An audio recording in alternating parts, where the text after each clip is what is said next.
You're listening to Rocket Night. Are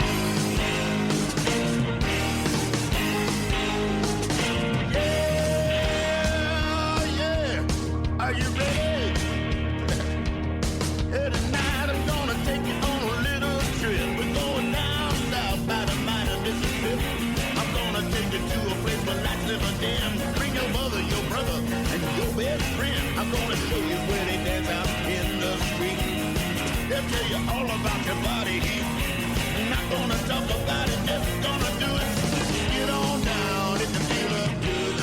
Get on down. This is Sharice with Rock at Night. We're here in Brixton, UK, and I am interviewing John Clay. What shall I say about John Clay? He is an author. He is a producer of music videos. He does it all. So we're here to find out about him. He's been working with Rock at Night for maybe about 6 years or so, and is a columnist and a contributor to Rock at Night. And he always has kind of very interesting, political, edgy articles and interviews to introduce to us. So, John, we're here to find out who you are. I remember meeting you maybe about 6 years ago or so when you were doing the Ambush iPad interviews with people. How did you start doing that? Well, yeah, sure, thank you. And thanks for letting me take up some of your time whilst you're in the UK. How did I start doing that?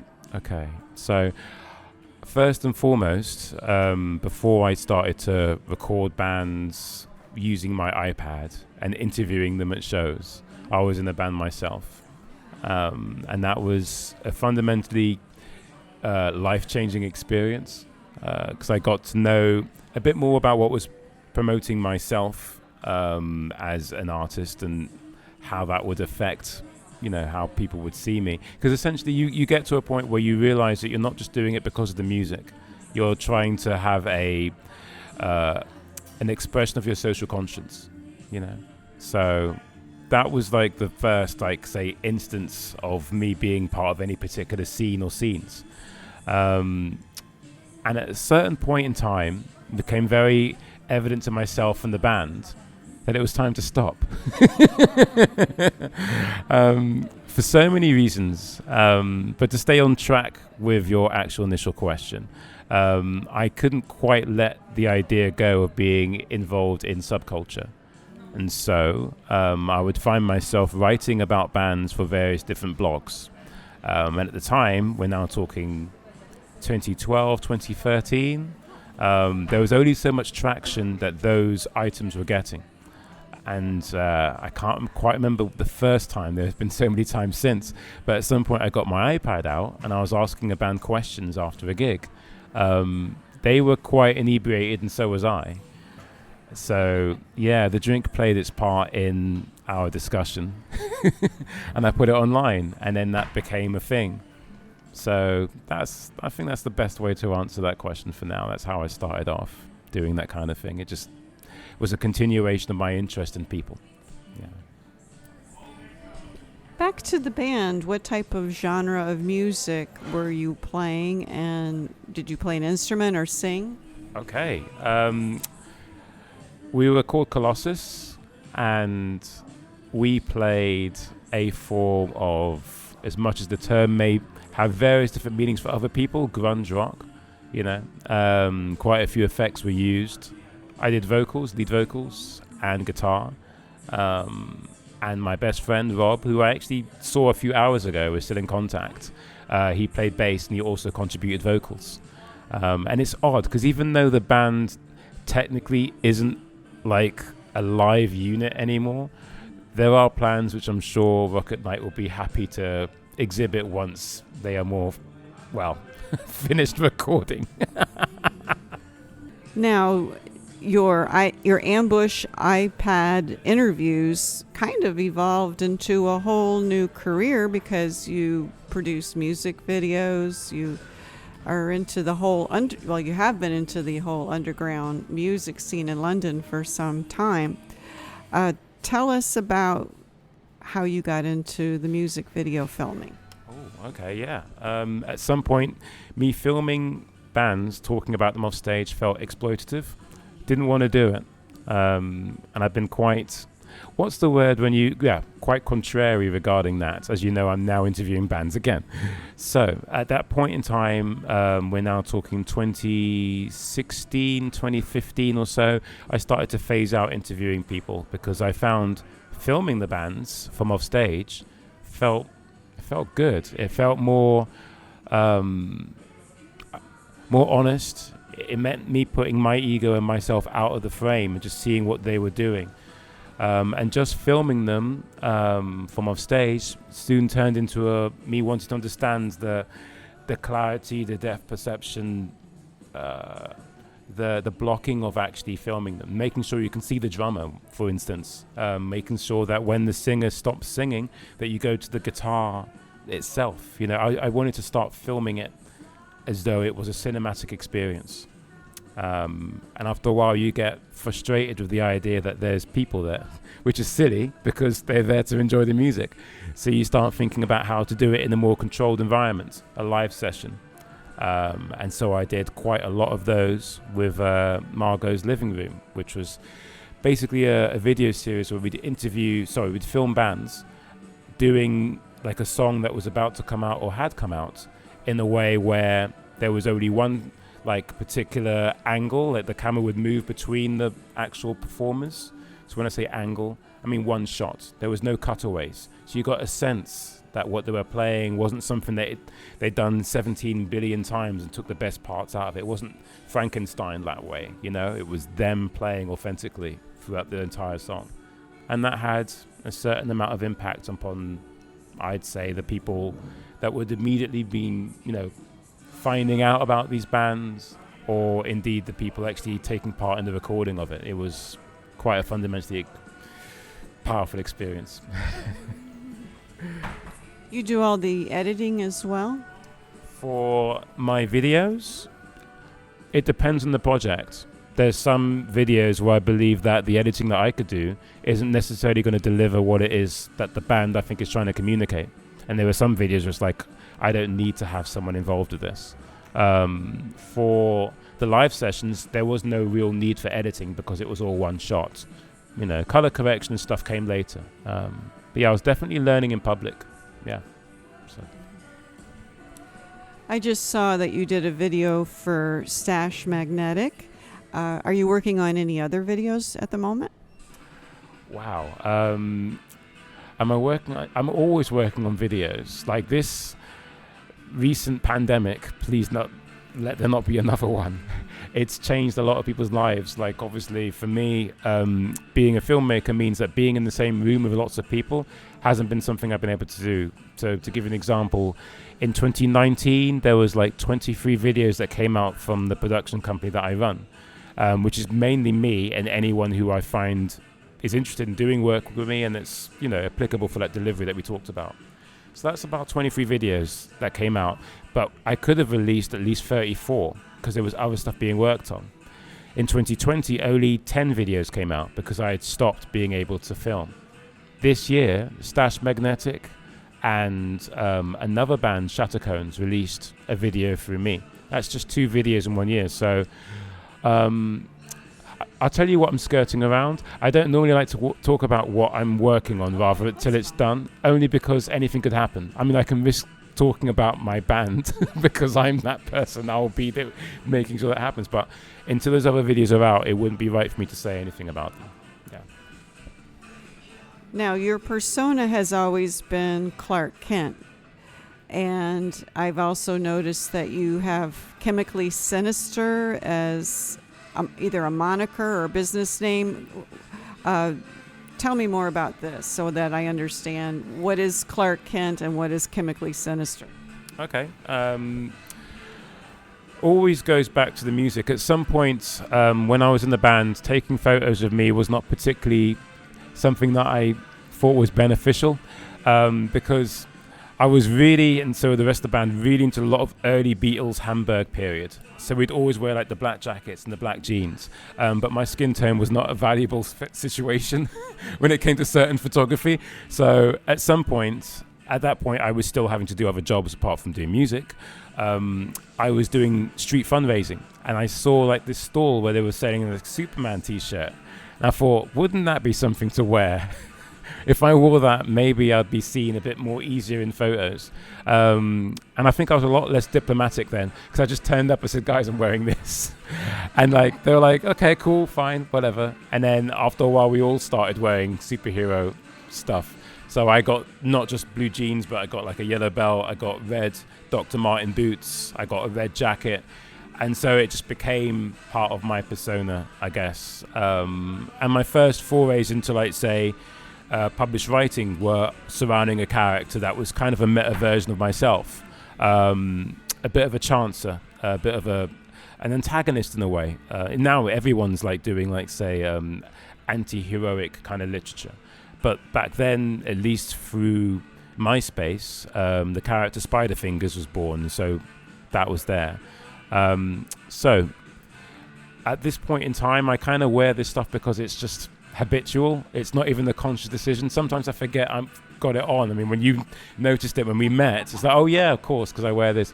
But yeah, Chemically Sinister was my attempt to separate this whole Clark Kent persona from the actual work, but still have a recognizable IP, so to speak. And that came about through, there was a shoot where I can't remember why it was said, but like the photographer, a really lovely guy, Simon, he suggested that what we were doing was rather sinister and it's very chemical. It's something along those lines. I said, yeah, chemically sinister. I said, yeah, that's what we'll call it. You know, we'll call this thing, this collective, whatever it is, chemically sinister. So I hope that's some way of an explanation. You've always been in touch with the underground music scene here in London. You introduced us to a lot of different bands, Fat White Family, Star Chalet, Stash Magnetic, and other bands.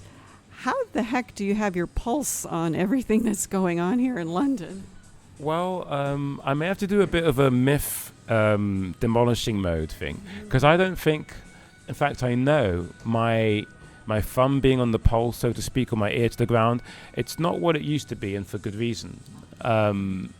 As you get older, as I've got older, I can't speak for anyone else, but I think I've become a lot more complacent in my investigation. So a lot of the bands that I go, hey, check this out, they found me, you know? So not to take anything away from those recent bands, but obviously if you have a certain reputation as to being in a certain place, then like-minded souls will find you.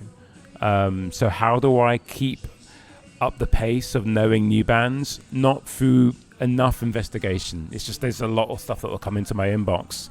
But also, as you rightly pointed out, anything that is even vaguely political will either attract or repress or repel some people. And so, thankfully, those like-minded people have had a certain amount of understanding as to why it's important that marginalized voices have their say, you know, whether it be race or queer following identities.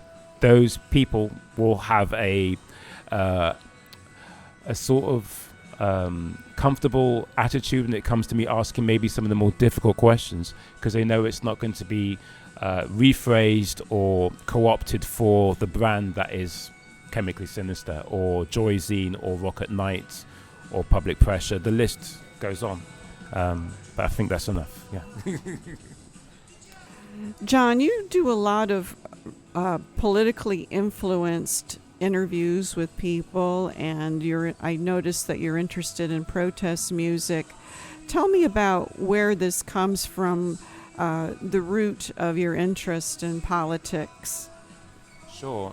Thank you for asking. I've had, quite a lucky experience when it comes to meeting people who have the ability of challenging my perception, let alone any, say, lack of investigation or internalized racism. on a scene or scenes that are predominantly normally male Caucasian. And I'm not saying that those things are to be demonized in any way, shape or form, but it's very easy for the mechanisms surrounding those scenes, whether it be media or audiences, not to consider that that's not the only, way of being in the world. And thus we could be missing out on stories. It goes way back, obviously, with people say using Elvis as an inspirational force, but forgetting what was influencing Elvis, if that makes sense. So current day issues that normally come into play. I mean, when's the last time you saw someone, say, who identifies as transgender on the TV talking about what it is that truly concerns them? Yeah, we're normally talking about a sensationalized idea of that, like whether it be access to toilets or athleticism. We're not talking about how it's harder for them to get the medical supplies that they need because the system is built up against them. So if I have an artist who identifies as that, then that's what I'll talk about, as well as the record that they're doing, if possible. And even then I have to be very careful about how that's done, because it could be easy to seemingly co-opt those ideas or that presence to give my own brand some kind of legitimate standing in that world, whereas I'm only a tourist, so to speak, and even then I'm having to be invited into it by that person or persons.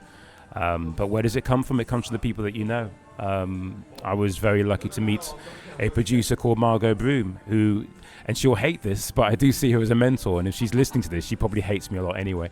But yeah, Margot, I had to say it. They asked me, so there's the answer. But yeah, there you go.